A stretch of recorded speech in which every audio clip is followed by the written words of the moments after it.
A río revuelto, ganancia de pescadores. Mientras reaparecen nuevos casos de corrupción que involucran a diferentes fundaciones, los poderosos de siempre arremeten contra el gobierno para imponer sus intereses. Y claro, es tal la debilidad del actual gobierno, tal el caos y el desorden que en un escenario de confusión quienes ganan o logran sacar provecho de esa situación son siempre aquellos que tienen claro sus intereses y objetivos. ¿Qué duda cabe? Los grandes empresarios agrupados en la CPC, la Confederación de la Producción y el Comercio, la derecha política y los medios de comunicación, casi todos bajo el control de los grandes conglomerados económicos y financieros, definen la agenda pública, imponen los contenidos del debate y fijan los ritmos con que se abordan y resuelven las políticas públicas. Ellos tienen claros sus objetivos. Así, mientras los matinales distraen de lo sustantivo, dedicando horas y horas a desvelar la corrupción de las fundaciones, fijando la atención en gastos superfluos como la lencería, pinturas de bancas y basureros en plazas públicas, las ISAPRES y las AFP se frotan las manos, pues los temas de fondo, salud y pensiones, son capturados por la vieja práctica de negociar y fraguar acuerdos a espaldas y contra los intereses de las mayorías. El fallo de la Corte Suprema determinó el año pasado una deuda con los afiliados al sistema de ISAPRES por más de 1.400 millones de dólares, monto que sigue creciendo en la misma medida que crece la deuda de las ISAPRES con los prestadores y otros acreedores. El tema se mantiene en silencio y en secreto. ¿Quién pagará y cómo pagarán? Ejemplos recientes de atentados a los usuarios han quedado en la total impunidad, o penas que son irrisorias comparados con el daño que han provocado a los usuarios, siguen en la impunidad. Al final, pasa el tiempo y no se cumple. La impunidad, insistimos, para los grandes continúa operando. Se confirma entonces que la insistencia de focalizar toda la estrategia comunicacional en el tema de las fundaciones les despeja el campo a los poderosos para actuar a quienes, como se ha dicho, tienen claro sus intereses y objetivos. Por ejemplo, en otra materia de real interés para el país, la reforma de pensiones, el gobierno retrocede y la derecha avanza. Se cede hasta perder toda la identidad. Ya no se habla de acabar con las AFP, al contrario, estas encuentran terreno fértil para avanzar en fortalecer la capitalización individual y seguir incrementando el aporte con los salarios de los trabajadores al mercado de capitales. Situación que devela no solo la poca convicción del gobierno, sino que también la decadencia en la que está cayendo permanentemente la casta política. Si en materia de importancia económica concreta, la salud y las pensiones eran urgentes de resolver para beneficio de la ciudadanía, no menos importante es lo que se juega en el terreno político. El proceso constitucional impuesto por el Congreso y el Ejecutivo ha evidenciado un objetivo perverso para los intereses generales en materia de derechos sociales y humanos para las personas. No solo la gravedad que implica retroceder, por ejemplo, en derechos sexuales y reproductivos vinculados al aborto de 3 causales, o en materia laboral, al desconocer el derecho a huelga como un derecho fundamental, o en consideraciones que implican desconocer los crímenes de lesa humanidad buscando establecer un nuevo estándar moral para los victimarios. Es en sí un abierto y peligroso retroceso para la sociedad chilena. De allí el peligro entonces que implica estar frente a la decadencia y miseria de quienes desarrollan la actividad política en el país. La falta de convicciones y valentía para defender aquellos derechos inalienables a la persona humana es lo que hace posible, después de un tremendo estallido social, estar a las puertas que un gobierno que llegó al poder prometiendo enterrar el neoliberalismo termine entregando el poder a quienes defienden y justifican la política del terror. Una paradoja que se realza cuando en el cincuentenario del golpe de Estado, el Senado y la Cámara de Diputados son presididos por un derechista y un demócrata cristiano, ambos pertenecientes a los partidos que hicieron posible el más negro episodio de nuestra historia y lo más trágico, ambos presidentes con los votos de quienes aún se dicen de izquierda.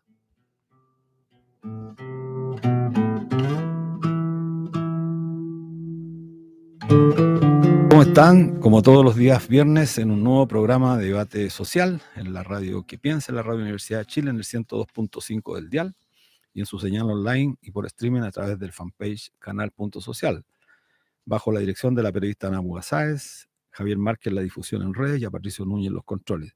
Y como todos los viernes con nuestra compañera Miriam Campuzano. Miriam, ¿cómo estás? Hola, buenas tardes. Saludarlas a todos y agradecerle a todas y todos quienes nos escuchan cada viernes a las 4 de la tarde en la radio que piensa, la Radio Universidad de Chile, aquí en la 102.5, que pretendemos llevar algo de la voz desde el mundo del trabajo, de los y las trabajadoras. Bueno, efectivamente, como decías tú muy bien en la introducción, a río revuelto ganan los pescadores, sin duda. Lo penoso es que no somos nosotros los pescadores. Ganancia, sí. Sí.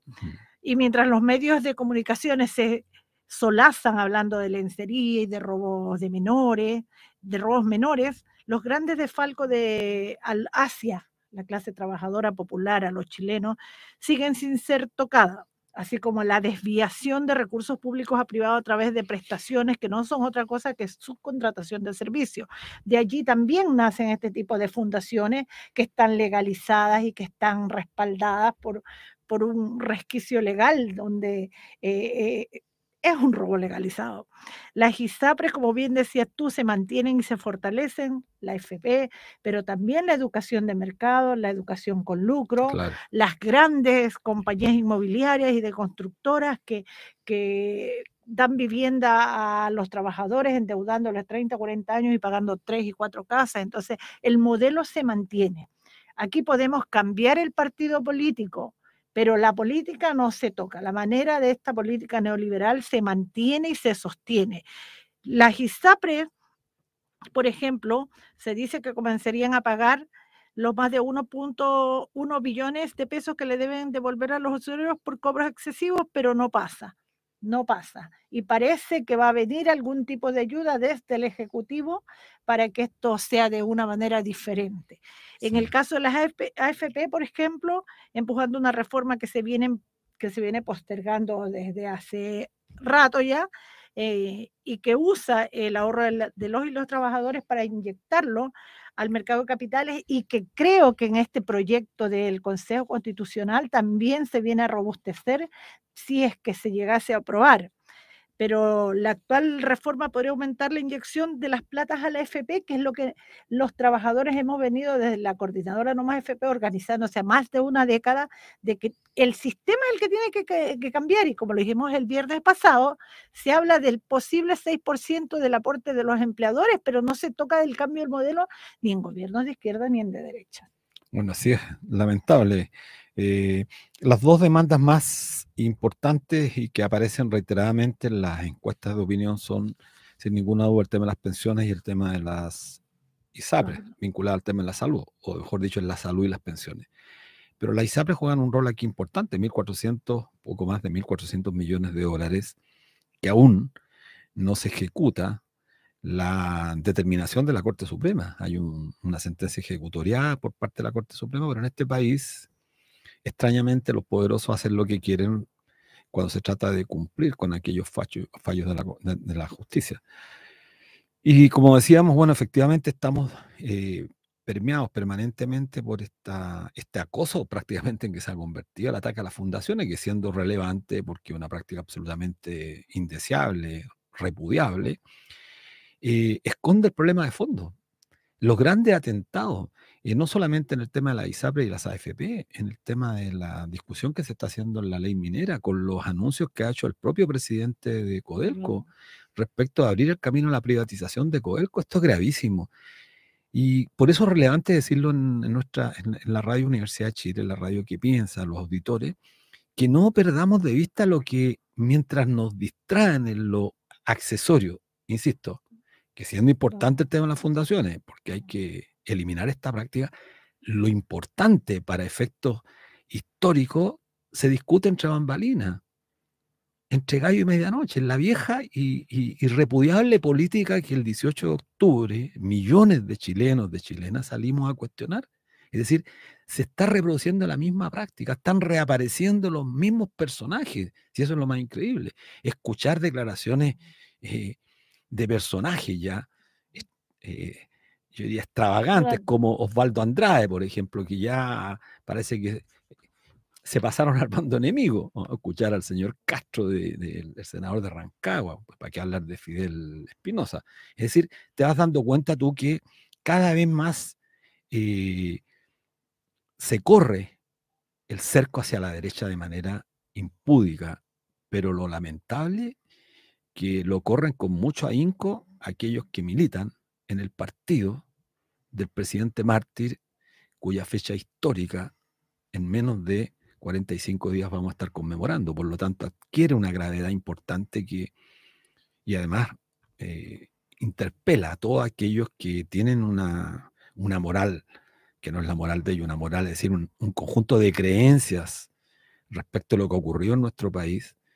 Debiéramos librar una batalla importante. Y un ratito más vamos a estar conversando con dos grandes personas que sobre el particular tienen mucho que decir. Así que creo que nuestro auditorio de Radio Universidad de Chile tenemos que no solamente escuchar, es necesario reflexionar, pensar, pero también actuar. No podemos dejar que el país caiga, desgraciadamente, después de 30 años, caiga nuevamente en las garras de quienes condujeron a nuestro país a un país absolutamente donde la impunidad para los grandes expande todos los días. Así es, bueno, invitamos a nuestros auditores a reflexionar acerca de esto, que las fundaciones vienen desde la fundación de la mujer de Pinochet, del dictador, desde más de 50 años, este cáncer a través de las fundaciones que se legalizó y que se mantiene, que no es tema de hoy, y que aparte del tema de las fundaciones, los canales hegemónicos no tocan temas importantes como, por ejemplo, el robo de Katy Barriga, que asciende a 31.000 millones, fundamentado ahora por la Contraloría, que es el equivalente a 150 fundaciones. O el caso de Carter en la Florida, 4.600 millones que perdió, equivale a 30 veces el tema de Democracia Viva. Sin embargo, a este señor Carter lo tienen todos los días en los matinales opinando de ética y moral con tremendo tejado de vidrio. Así que no nos distraigan de lo fundamental. La lucha acá es por cambiar la política, los políticos, no el partido. Así es. Bueno, aprovechar de enviarle algunos saludos a algunos auditores que nos han escrito. A Miguel Orrante Ortiz, que nos envía un saludo al programa, así que un gran abrazo. A Carla también, que nos escucha permanentemente, otro abrazo. Y bueno, a todos quienes están escuchando nuestro programa. Vamos a un corte. Sí, vamos a un corte ahora musical con el tema de Medley, Pasture of Plenty, de la cantautora mexicana Lila Downs. Espero haberlo pronunciado muy bien, pero sí. que Oye, nos ponen estas tareas. Sí, mandé un saludo a Carla, la Carlita Mesina era mi hija, por eso me reía un poco. Así que bueno, un abrazo a todos nuestros auditores. Saludos a ella igual. Chao. Volvemos al espacio Debate Social aquí en la 102.5 de la Radio FM, Radio Universidad de Chile, en su señal online, y por streaming nos pueden volver a ver este y otros programas más a través de fanpage @canal.social. Hoy nos acompaña Claudia Dide, ella es socióloga, feminista, fundadora de Fundación Miles, ha dirigido importantes instituciones como el Programa de Género y Equidad de Flaxo, el Centro de Estudio de la Opinión Pública de la Facultad de Ciencias Sociales de la Universidad de Chile y la Dirección de Gestión de Proyectos de la Vicerrectoría de Desarrollo Institucional de la Universidad Central. Junto a ella está Carlos Margota, abogado de la Universidad de Chile, presidente de la Comisión Chilena de Derechos Humanos, con destacada trayectoria profesional y académica como estudioso y defensor de los derechos humanos. Antes de presidir la Comisión Chilena de Derechos Humanos, fue director de la misma, así como de la Agrupación de Abogados de Presos Políticos y de la Corporación y Defensa de los Derechos del Pueblo, CODEPU. Bienvenidos a ambos, muchas gracias por su tiempo. Así es, bienvenidos. Me parece que había un error en la presentación de CODEPU, no era de CODEPU, Carlos, pero bueno, ahí lo aclaramos. Mira, bueno, darles la bienvenida a Claudio, Carlos, un agrado tenerlos aquí en nuestro programa en Radio Universidad de Chile. Quiero entrar inmediatamente en materia. En enero pasado, la Comisión Chilena de Derechos Humanos denunció ante el Alto Comisionado de Naciones Unidas para los Derechos Humanos que el denominado Acuerdo por Chile, que presentó el Congreso con el Ejecutivo al país, era un proceso constitucional que vulneraba gravemente el Pacto Internacional de Derechos Civiles y Políticos y denunciaba la ilegitimidad del proceso. Partamos por Carlos preguntándote por qué lo hicieron y después, Claudia, tu opinión sobre el particular, porque también fuiste parte de aquellos que cuestionaron. Bueno, en primer lugar, saludar a Miriam, saludar a Luis, un agrado. Gracias, Carlos. Y muchas gracias por la invitación, saludar a Claudia también. Y mira, lo primero que quisiera decir es que la Comisión Chilena de Derechos Humanos, por misión institucional, tiene por finalidad promover y defender los derechos humanos, aquellos que están consagrados tanto en los distintos tratados internacionales sobre la materia y además en las otras derivados de las distintas otras fuentes del derecho internacional de los derechos humanos, como son la costumbre, la jurisprudencia, etc. Y esa es nuestra misión. Nuestra misión institucional, por lo tanto, tiene que ver con cómo promovemos una sociedad democrática verdadera, fundada en el real respeto y garantía de los derechos humanos. Eso como marco general. Y la Comisión Chilena de Derechos Humanos tiene, digámoslo así, tuvimos una virtud que nosotros mucho antes incluso del proceso constitucional muy débil, muy indiciario todavía, que inició la presidenta Michelle Bachelet, nosotros ya habíamos dicho que el principal obstáculo para avanzar hacia una sociedad democrática fundada en el respeto y garantía de los derechos humanos lo constituye la Constitución de 1980.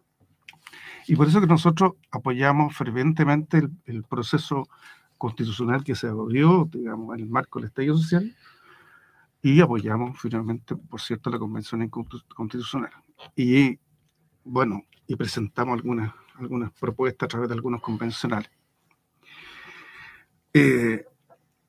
Y cuando se inicia este otro proceso constitucional, no constituyente, constitucional, nosotros inmediatamente alzamos nuestra voz e hicimos lo que teníamos que hacer, es decir, tal como decía Luis, presentamos una denuncia ante el Alto Comisionado de Naciones Unidas por los Derechos Humanos diciendo lo siguiente: el Estado de Chile, a través de este acuerdo por Chile, está infringiendo obligaciones internacionales que tiene, producto de la suscripción de tratados internacionales, particularmente el Pacto Internacional de Derechos Civiles y Políticos, claro, que señala, en primer lugar, el artículo primero de ese pacto, señala que el pueblo de Chile tiene, los pueblos tienen el derecho a la libre determinación para establecer soberanamente su condición social y política. Esto significa a través de una constitución. Por lo tanto, es el principal derecho colectivo, ¿no es cierto?, consagrado y reconocido por los tratados internacionales de derechos humanos, que está en el artículo primero del Pacto Internacional de Derechos Civiles y Políticos y está en el artículo primero también del Pacto Internacional de Derechos Económicos, Sociales y Culturales. Es un artículo homónimo. Y fíjense ustedes la importancia que tiene, digamos, este derecho, que está justamente como artículo primero. Claro. O sea, ahí está también la importancia que la comunidad internacional le da a el ejercicio de la soberanía popular. ¿Y qué significa este derecho a libre determinación? Es que justamente es donde radica la soberanía, es en el pueblo de Chile quien, ¿no es cierto?, lo ejerce sobre la base, digamos, no solo de la posibilidad de elegir, sino que también de establecer a través de representantes elegidos directamente por la ciudadanía a quienes van a elaborar este nuevo texto, ¿no es cierto?, que va a ser el marco referencial de la convivencia en nuestro país. Y también importa el derecho de, acceder a los cargos públicos. Claro, y lo que ocurrió con este proceso es que ninguna de las dos expresiones, digamos, de ese artículo primero se da. Y conjuntamente el artículo 25, que establece el derecho a la participación ciudadana y la posibilidad de acceso a las funciones públicas, está totalmente vulnerado. Entonces, nosotros quisimos hacerlo además para llamar la atención respecto también de lo que significaba, digamos, dejar atrás una constitución que nosotros consideramos ilegítima, que es ilegítima por dos razones. Uno, por la forma como se gestó, ¿no es cierto?, la constitución del 80, que fue entre cuatro paredes, cuatro generales, ¿verdad? Y lo que estaba pasando aquí también es lo mismo, porque la comisión experta sus integrantes, estos 24, ¿no es cierto?, personas que tenían que elaborar este anteproyecto, nadie les dio mandato por parte de la ciudadanía de hacer una constitución. Es tener la facultad de legislar. Así es. Bueno, y por lo tanto, y con esto termino, ¿por qué es relevante, digamos, esta primera alerta que nosotros hicimos a la ciudadanía en materia de, ojo, con lo que está pasando con los derechos humanos? Lo que quisimos hacer también es convocar y buscar la adhesión del mundo social. Y tuvimos éxito, un relativo éxito, porque en 2 o 3 días logramos la adhesión de 300 organizaciones. Y creo que fue un buen inicio. Bueno, luego presentamos otras declaraciones, pero lo podemos conversar.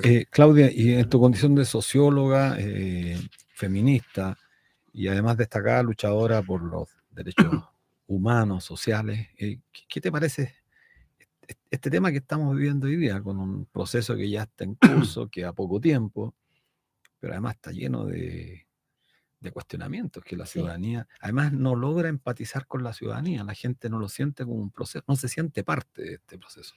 Bueno, yo creo que hay varios fenómenos, ¿no?, que uno puede empezar a mirar y analizar desde el 2019, ¿no?, y que tiene que ver que en menos de 5 años hemos pasado por distintos fenómenos sociales que hablan también de un país que en general yo creo que tiene una crisis muy profunda, ¿no? Pero que nosotros no logramos salir de la crisis. Esta idea de que el estallido y se termina con este acuerdo y que termina con el proceso y empezamos otro, no significa que hemos logrado pasar la crisis. Y la crisis, y digo, no solamente por las encuestas respecto a las confianzas de las diferentes instituciones, que haya habido un cambio, ¿no?, sustantivo, lo que tenía el nivel de confianza que tenía Carabineros o que tenía la Policía de Investigaciones, ¿no?, pasa a tener nuevamente mucha confianza. Y eso habla, digamos, de cómo también los medios de comunicación han ido, o la comunicación más bien hegemónica, ha ido poniendo los temas de seguridad, ¿no?, como para que tiene una explicación eso, no es porque sí. Entonces, yo lo primero quería, que todavía nosotros estamos en crisis. Hay una crisis política, hay una crisis de confianza en las instituciones, hay una crisis de los partidos políticos y hay una crisis también del Parlamento. Y eso se ve cuando sus adhesiones no superan el 3%, ¿no? Hay una pregunta, ¿por qué no logran traspasar la confianza en la ciudadanía con lo que estaba diciendo Luis?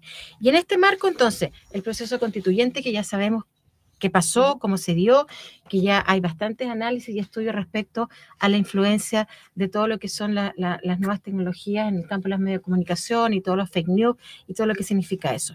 Y hoy día un proceso que yo me acuerdo que en marzo lo hablé acá con ustedes y que planteé que para mí era un fraude democrático, ¿no? Y me queda aún más claro que también adherí a la Comisión de Derechos Humanos, porque efectivamente a partir de este artículo que nombraba Carlos, respecto a la autodeterminación, a la libre determinación de los pueblos, claramente, o sea, no está, ¿no? Porque, y esto no es algo contra las 24 personas que fueron elegidas, ¿no? No es contra ellas como personas, es el proceso, ¿no? Claro. El cómo se hace, porque efectivamente alguien que es elegido a dedo, ¿no?, la dedocracia, como decíamos en algunos casos, no da cuenta de un proceso libre, democrático, y que por lo tanto sea a partir de una elección ciudadana, ¿no? Entonces, y hoy día estamos en un proceso que yo lo sigo nombrando como fraude democrático, y por eso en ese marco creo que este proceso no es capaz de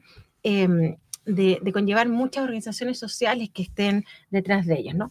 Sin embargo, creo que da cuenta de la hegemonía, da cuenta de los poderes, de cómo se mueve el país y de que finalmente cualquier cosa que venga de la ciudadanía, del pueblo, de la gente, como quieran llamarlo, según la perspectiva que tengan, no va a emanar, por supuesto, una constitución libre y democrática, ¿no? Entonces esto claramente, y bueno, y con la votación que tenemos ahora y con las enmiendas y todo el proceso que hay ahora, que la verdad es que es bastante lamentable, ¿no? Lamentable lo que nos puede pasar como país, porque puede ser un retroceso democrático muy grande, que por ejemplo, el señor Luis Silva, ¿no? Lo digo con estas palabras, alguien que es del Opus Dei, supernumerario, vaya a decidir. Sí, vamos a entrar sobre esa materia muy importante. Para allá te iba a tocar, Claudia, hablando de todo este proceso y esta involución que pretende poner a casi 6 años de la aprobación de la ley que permite la interrupción del embarazo en 3 causales, que son inviabilidad del feto, riesgo de la madre o si el embarazo fue producto de una violación,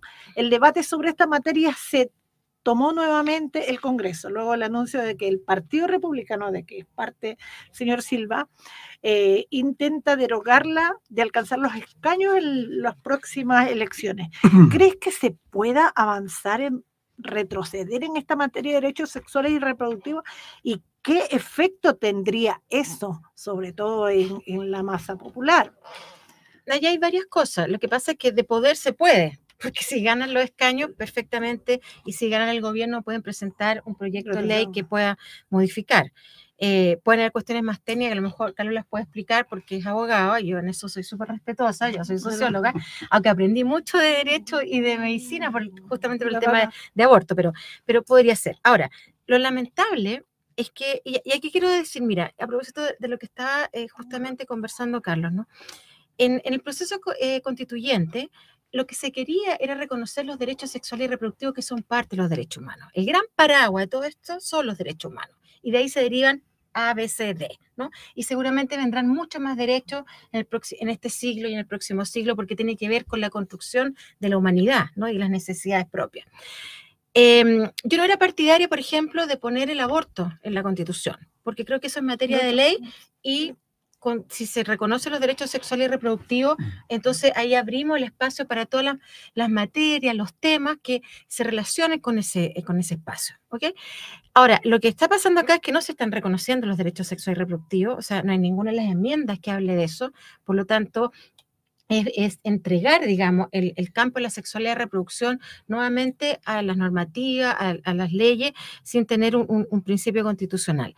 Y por otro lado, a mí me parece que los grupos, que en este caso están encarnados en los republicanos, ¿no? Pero debo recordar que en el aborto 3 causales, que me tocó llevar el proceso desde la sociedad civil, teníamos claramente identificado quiénes eran los sectores que se iban a oponer eternamente a esto. Porque y no existían los republicanos todavía. No, pero estaba partido. la UDI Sí, y estaba Renovación Nacional, a pesar de que habían grupos de la derecha liberal que sí votaron a favor del aborto 3 causales, ¿no? Eli Pérez, Godoy, la Carla Rubilar, etc. Pero el resto votó en contra. Entonces, si se pierde, obviamente, el Parlamento, por supuesto que estamos en posibilidad siempre, independiente del proceso constitucional, de que pueda haber un retroceso. Y si no hay claridad en las políticas públicas del gobierno actual, respecto a hacer las indicaciones que merece ese proyecto, esa ley hoy día, que es informar, ¿no? Y que no se puede informar sobre dónde se hacen abortos, cómo se hacen abortos, etcétera. Ahí hay cuestiones que en realidad yo no sé cómo la ministra de Género y Equidad de Mujer no está, digamos, detrás de ese campo, de hacer las modificaciones correspondientes, o también de aprobar la ley de violencia integral, que tampoco se ha aprobado. Entonces, es un campo, es disputa, como siempre lo han sido los campos, el campo de sexualidad y reproducción histórico, ¿no? Porque lo que hace es cambiar los modos de aproximarse a la sexualidad, porque también se puede poner en duda la ley de identidad de género y también el matrimonio igualitario. A lo menos esas 3 leyes se pueden poner en duda. Sí, yo me parece, bueno, muy relevante lo que señala Claudia, pero yo quiero pasar, vincular hay tantos temas que podríamos abordar en tan poco tiempo. Mira, con más de 40 años como activista, Carlos, quiero preguntarte, en la defensa de los derechos humanos, desde joven está en esta pelea, desde muy joven. No te asustes por los 40 años. Sí. De muy joven. Sí. Bueno, y en el contexto de la conmemoración de los 50 años, que esto no es baladí, no es trivial, medio siglo vamos a cumplir del fatídico golpe militar, del bombardeo a La Moneda, no nos olvidemos, que conmovió a todo el mundo, a todo el planeta, porque nunca se había visto un bombardeo a la casa donde está con el presidente al interior. Bueno, quiero preguntar, ¿cuál es tu evaluación en materia de justicia en estos 50 años? Una pregunta que parece simple por un lado, pero también es compleja por otro, porque implica de alguna forma un cuestionamiento a lo que se ha hecho.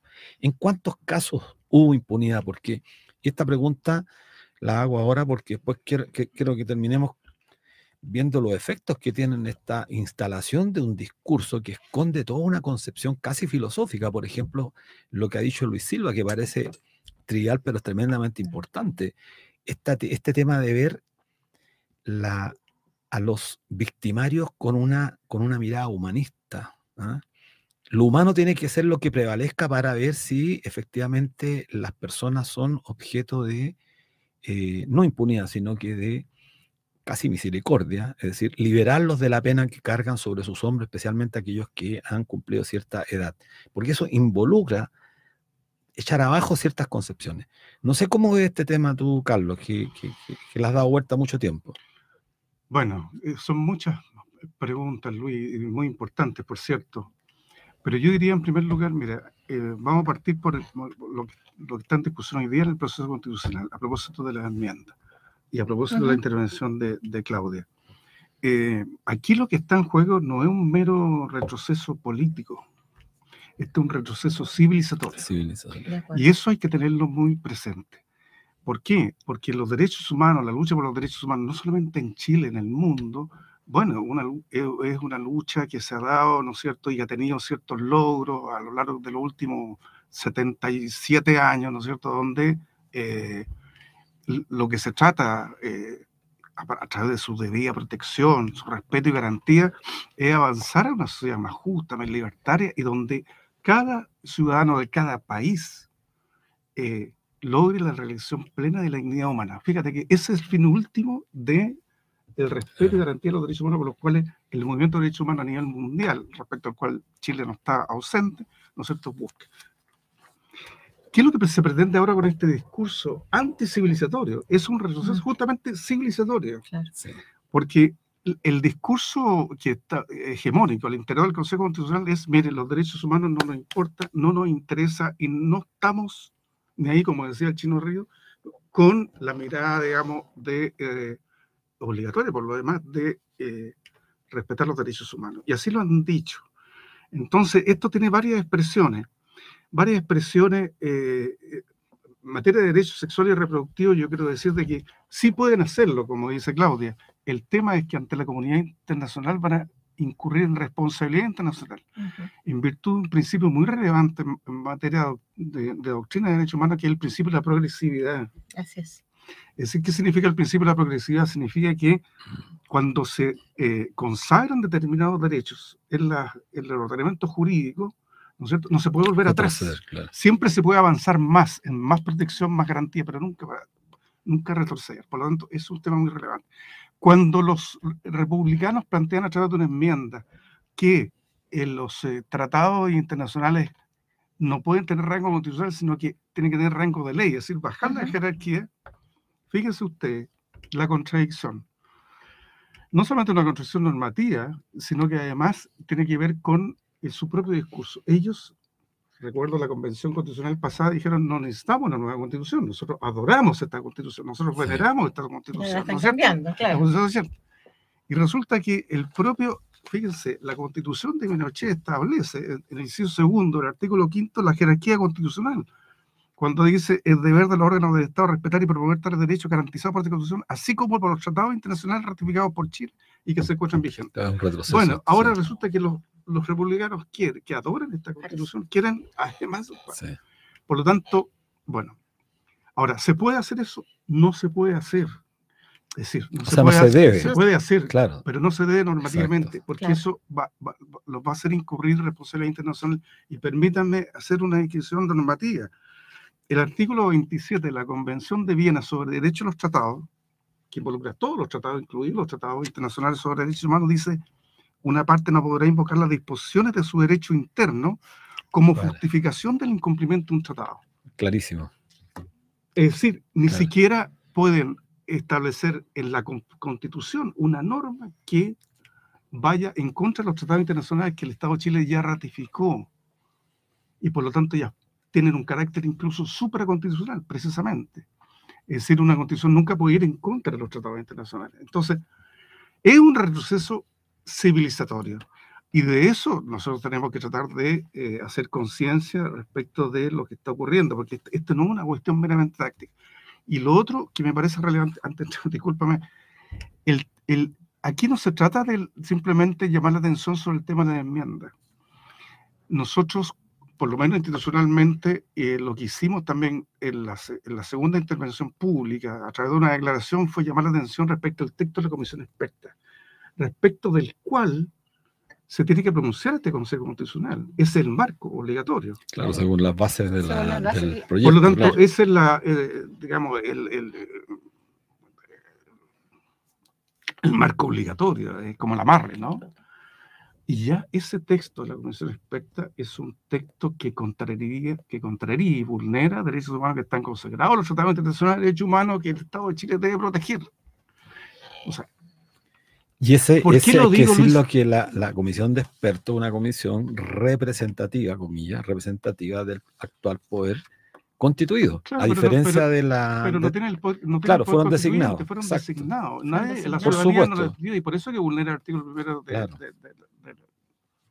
del Pacto Internacional de Derechos Civiles y Políticos. Entonces, quiero decir que yo tengo la aprehensión de que al final estas enmiendas que son cadenarias, que son trogloditas, Sí. planteadas por los...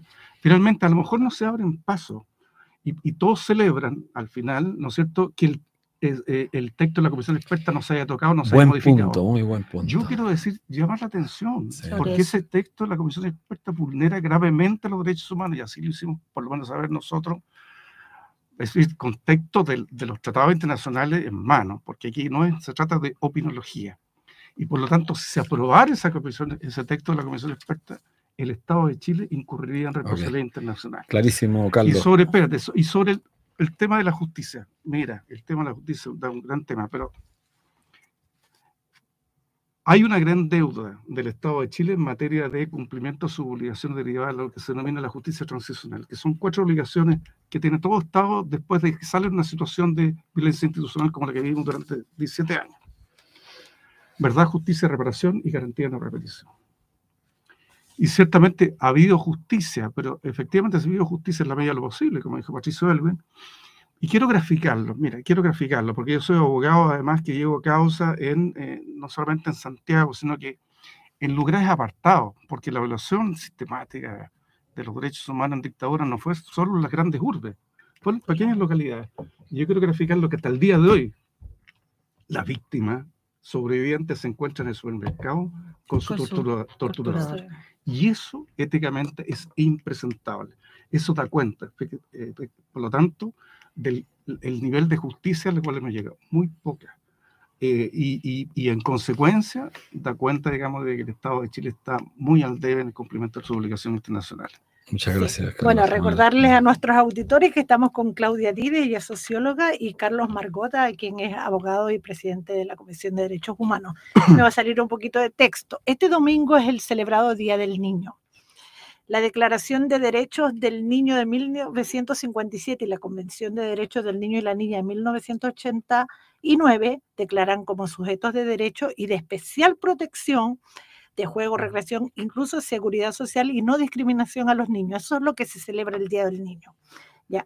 A 50 años de la sangrienta dictadura, donde no se tuvo piedad con los niños, ni respeto a la niñez, que incluso asesinó y desapareció mujeres embarazadas, ¿ustedes creen que los gobiernos post-dictadura han estado a la altura de salvaguardar los derechos de los niños en Chile? O sea, en mi cabeza se viene, por ejemplo, Sename, Nueva Infancia, no sé cómo. No sé, me gustaría que dijeran algo concerniente a este hecho a 50 años de estas masacres. Bueno, yo creo que una de las primeras cosas que, independiente y que Chile haya ratificado la Convención de los Derechos del Niño y niña, a mí me parece que estamos al debe, o sea, al debe y fuertemente, ¿no? Una cosa es ratificar un convenio, un tratado, ¿no? Y otra cosa es llevarlo a la práctica, digamos, a través, en este caso, las políticas públicas. Y claramente, en la medida que tenemos niños, niñas, adolescentes, ¿no? Que no cuentan con un resguardo, una garantía del Estado respecto a su propia situación, que son situaciones vulnerables, que son situaciones complicadas. Y el ejemplo del Sename, que hoy día no sé cómo se llama, no me puedo aprender todos los nombres porque los cambian, pero esta idea del cuidado a los niños y las niñas no se está dando. O sea, nos encontramos siempre con situaciones donde se vulneran los derechos, pero además donde a los niños, las niñas, los adolescentes no se les considera como sujetos de derecho. ¿Y por qué digo esto? ¿Cuántas peleas se han dado en Chile para, por ejemplo, poder posibilitar a los adolescentes, ¿no?, de 14, 15 años, que puedan acceder a los servicios de salud sexual y reproductiva. Y sin embargo son penalizados, ¿no? Entonces, somos sujetos de derecho para algunas cosas y para otras cosas no son. Y ahí hay una mirada adultocéntrica también, ¿no? Porque finalmente los niños y las niñas y los adolescentes no votan. Yo en eso soy súper dura, ¿no? No votan. Entonces, una política más, una política pública menos, da lo mismo. Ahora, sí ha habido un cuidado mayor por el tema de las salas cunas, ha habido todo un desarrollo de política pública que no es solo de un gobierno, es de una idea, ¿no?, de hacia dónde tendrían que ir, pero no puede ser que tengamos cuatro gobiernos, alrededor de 4 gobiernos que se haya comprometido con superar no solamente la vulneración de derechos humanos para los niños y las niñas, sino también de la institucionalidad. La institucionalidad estaba en manos de un sector, digamos, de la política en este país, el institucional del Sename. Cuando nosotros en el Instituto de Derechos Humanos exigimos que se hiciera la investigación al Sename, y después a mí personalmente me llamaron del Instituto de Derechos Humanos, una secretaria del último elector, para decirme, por favor, saca tu firma de esa carta, porque esto ya está todo resuelto. Muéstrame cómo se resolvió y yo saco mi firma. Nosotros también sufrimos presiones, ¿no?, de personas que están en cargos de autoridad. Y eso significa entonces que cuando hicimos eso, y a mí me llamaron con Mico, ¿no? Y cuando me llamó la jefe de gabinete, le dije, ok, muéstrame entonces cuáles son los avances, qué es lo que se ha investigado. Porque más me había tocado estar en una investigación de un organismo internacional donde sí nos dimos cuenta que había, por ejemplo, prostitución, donde había niños y niñas que eran mandados a las calles, ¿no?, en Antofagasta, en Santiago, en Osorno, en los lugares principales de Chile, para prostituirse. Entonces, esos informes los tienen los gobiernos, esos informes los tienen los especialistas en el tema. Entonces, y aquí hay una contradicción muy, muy fuerte entre los discursos y las prácticas en Chile, que lo volvemos a ver con lo que está pasando hoy día en nuestro país a propósito del tema de las fundaciones. Sí. Y aquí estamos en deuda, totalmente.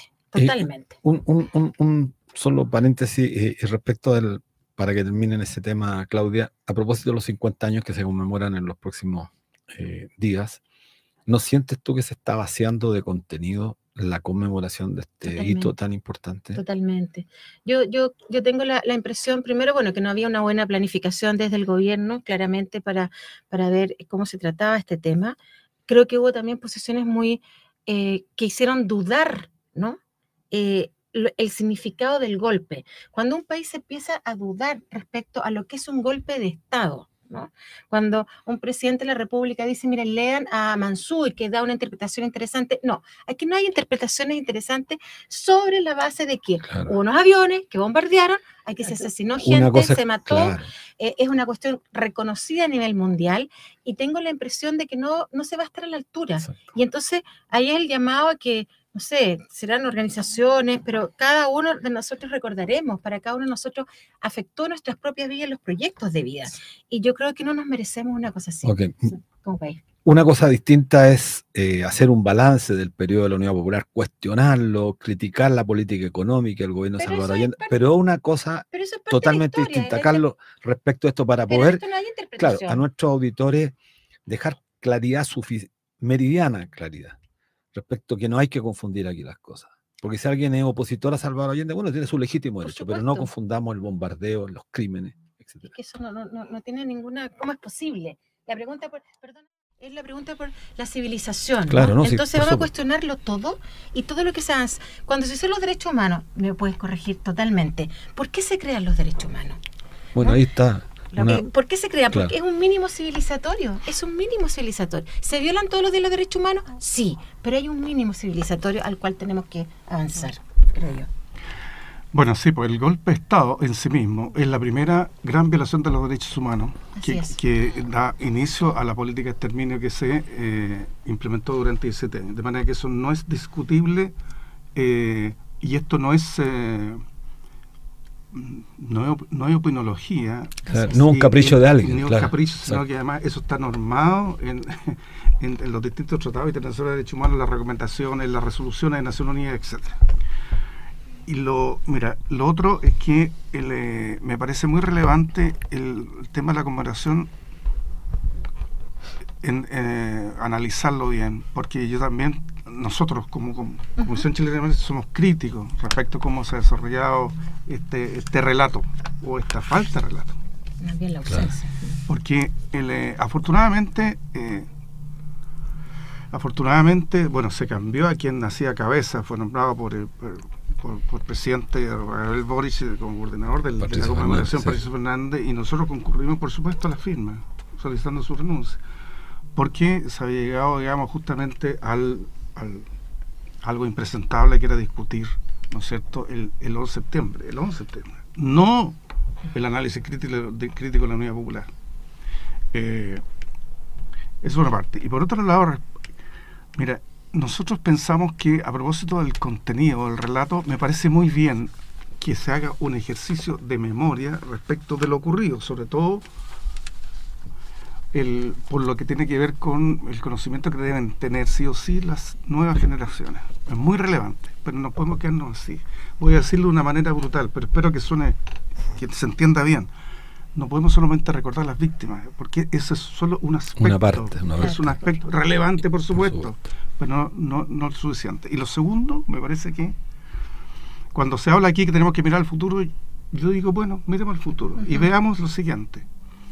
Al hacer el análisis de los 50 años, veamos el cumplimiento por parte del Estado de Chile de las obligaciones internacionales que surgen a propósito de la aplicación de la política de exterminio por parte del Estado de Chile durante 17 años. ¿Cómo estamos en materia de verdad, justicia y reparación? Y particularmente, y esto es muy relevante, garantía de no repetición. Garantía de no repetición. Es decir, cuáles son aquellas medidas que la comunidad internacional ha establecido como las prioritarias que debe asumir y debe implementar todo Estado postdictatorial. Mira, solo 3 prioritarias. 1, y veamos, chequeemos si lo hemos hecho o no. 1, la reestructuración de las Fuerzas Armadas y las fuerzas policiales. 0. La reforma profunda del Poder Judicial. 0. La formación en derechos humanos, tanto en la educación formal como informal. No hay. Entonces, quiero decir que, y lo otro muy relevante es, y quiero hacer una descripción aquí a propósito, que sé que estamos terminando, respecto al tiempo, y que tiene que ver con el proceso constitucional en curso, es analicemos la vigencia o no de un derecho humano fundamental que es la libertad de expresión. Bueno, es que quiero decirlo, claro, porque aquí había un gran descuido durante muchos años, Luis, Miriam, Claudia, respecto a este tema, porque es fundamental para el sistema democrático que anhelamos. Yo lo voy a decir de la siguiente manera. Nosotros pudiéramos tener la mejor constitución del mundo, pero si no resolvemos, ¿no es cierto?, un sistema informativo, un sistema de medios que garantice el pluralismo informativo y que permita cumplir con el deber, no vamos a tener una democracia verdadera. Así es. Pero también no lo decimos nosotros, fíjense, y con esto termino. El año 2015 vino a Chile el relator especial sobre libertad de expresión del sistema interamericano, Edison Lanza. Y el 2016 elaboró su informe y lo hizo público. Y en síntesis, dijo, en Chile no hay libertad de expresión debido a que no hay problema informativo atendida a la conservación de la propiedad de los medios de comunicación. Eso no ha variado en 8 años. Así es. Y si no resolvemos esto, que además no solamente es un problema de Chile, es un problema en Latinoamérica y en Europa también, están muy preocupados porque precisamente lo que no hacen es informar, sino que desinformar, bueno, muy claro, y generar climas de opinión. Nos está costando, bueno, un agradecimiento, por supuesto, Carlos Margota y Claudia Díez, bueno, 2 tremendos invitados, esperamos tenerlos nuevamente. Y muy importante, no perder de vista este tema. No nos obnubilemos, porque podemos concentrarnos en la enmienda de los republicanos y puede ser una nubilación, porque en términos concretos la propuesta de la comisión experta es la que hay que rechazar. Así que nos vemos el próximo viernes. Próximo viernes. Muchas gracias, Carlos y Claudia. Muchas gracias.